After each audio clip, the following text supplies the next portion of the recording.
Hello, നമുക്കിന്നൊരു Onam makeup look ആയാലോ? അപ്പോൾ കുറേ ദിവസം കൊണ്ട് ഞാൻ ഉദ്ദേശിക്കുന്നുണ്ട് കേട്ടോ, കുഞ്ഞിപ്പൻ്റെ ഒരു മേക്കപ്പ് ലുക്ക് ചെയ്യണമെന്നേ. അപ്പോൾ ഞാൻ വെച്ചെന്നാലും ഓണമൊക്കെ ആവാറായില്ലേ, എന്നാൽ പിന്നെ ഇപ്പോഴത്തെ കണ്ടൻറ്റ് ഓണം മേക്കപ്പ് ലുക്കാണല്ലോ, എന്നാൽ പിന്നെ അത് തന്നെ ഇരിക്കട്ടെ എന്നങ്ങ് വിചാരിച്ചു കേട്ടോ. അപ്പം നമ്മുടെ സ്കൂളുകളിലെ ഓണം സെലിബ്രേഷൻസൊക്കെ ഒഴിവാക്കി എന്നാണ് പറയുന്നത്. ഇപ്പോൾ അത് ഉദ്ദേശിച്ചിട്ടൊന്നും അല്ല കേട്ടോ, അല്ലാണ്ട് അങ്ങ് ചെയ്യുന്നതേ ഉള്ളൂ. അപ്പോൾ ഞാനാണെങ്കിൽ ഹിമാലയയുടെ ബേബി ക്രീമും അതുപോലെ തന്നെ ബേബി പൗഡറും കേട്ടോ ആൾക്ക് ഉപയോഗിക്കുന്നത്.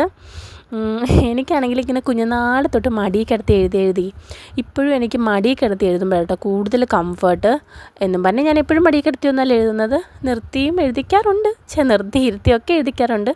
എന്നാലും എനിക്ക് മടിയിൽ കിടത്തി എഴുതിക്കുമ്പോൾ ഉള്ള ഒരു സുഖം മറ്റു രീതിയിൽ എത്ര ഒരിക്കലും കിട്ടാറില്ല കേട്ടോ.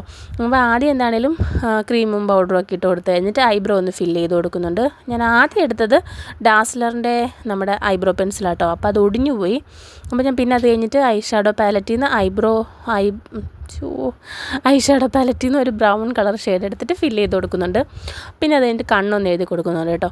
കുഞ്ഞിപ്പെണ്ണിന് ഏറ്റവും ഇഷ്ടമല്ലാത്തൊരു കാര്യമാട്ടോ ഈ കണ്ണ് എഴുതുന്നത്. കാരണം അത് ഉണങ്ങുന്നിടം വരെ ഇങ്ങനെ കണ്ണടച്ച് വെക്കണമല്ലോ, അപ്പോൾ അതൊട്ടും ഇഷ്ടമല്ല കേട്ടോ. അപ്പോൾ എപ്പോഴും പറയാം എനിക്ക് കണ്ണ് എഴുതണ്ടാന്നേ. ഞാൻ അങ്ങനെ ഡെയിലി ഐലൈനർ യൂസ് ചെയ്യാറില്ല കേട്ടോ, വാലിട്ട് കൊടുക്കത്തേ ഉള്ളൂ.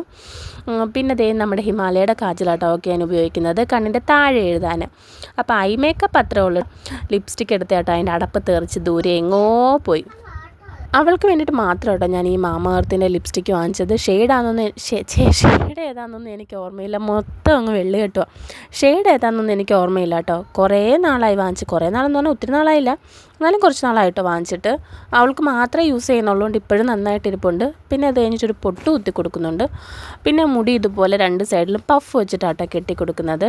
അപ്പം മേക്കപ്പ് ലുക്ക് ഇത്രയേ ഉള്ളൂ. ഞാൻ ഓൾറെഡി ഓർണമെൻറ്റ്സ് ഒക്കെ ഇടിച്ചിട്ടുണ്ടായിരുന്നു, എന്താണേലും ഒരുക്കുമല്ലേ. അപ്പം ഞാൻ വിചാരിച്ചെന്നാൽ പിന്നെ ആ നെറ്റിച്ചുട്ടിയും കൂടെ അങ്ങ് വെച്ച് കൊടുക്കാമെന്ന്. പിന്നെ എനിക്ക് മോക്ക് ഇട്ട് കൊടുക്കാൻ പറ്റിയിട്ടുള്ള സിമ്പിളായിട്ടുള്ള മാലയൊന്നും ഇല്ലായിരുന്നു കേട്ടോ, അതുകൊണ്ടാണ് ഗോൾഡിൻ്റെ ഞാൻ ഇടിച്ചേക്കുന്നത്. ഞാൻ ആ ഫോണിങ്ങനെ വെച്ചിട്ട് പോയ ഉടനെ ആളുടെ ഭയങ്കര കലാപരിപാടിയായിരുന്നു അവിടെ. അപ്പോൾ എന്നാലും വീഡിയോ ഇത്രയേ ഉള്ളൂ കേട്ടോ. അകത്ത് വെച്ചെടുത്തതിന് വലിയ ക്ലാരിറ്റി ഇല്ലായിരിക്കാം, എന്നാലും പുറത്ത് വെച്ചിട്ടുള്ളൊരു ക്ലിപ്പ് ഞാൻ ആഡ് ചെയ്യുന്നുണ്ട്. ഇഷ്ടപ്പെട്ടുണ്ടെങ്കിൽ സബ്സ്ക്രൈബ് ചെയ്യാൻ മറക്കല്ലേ.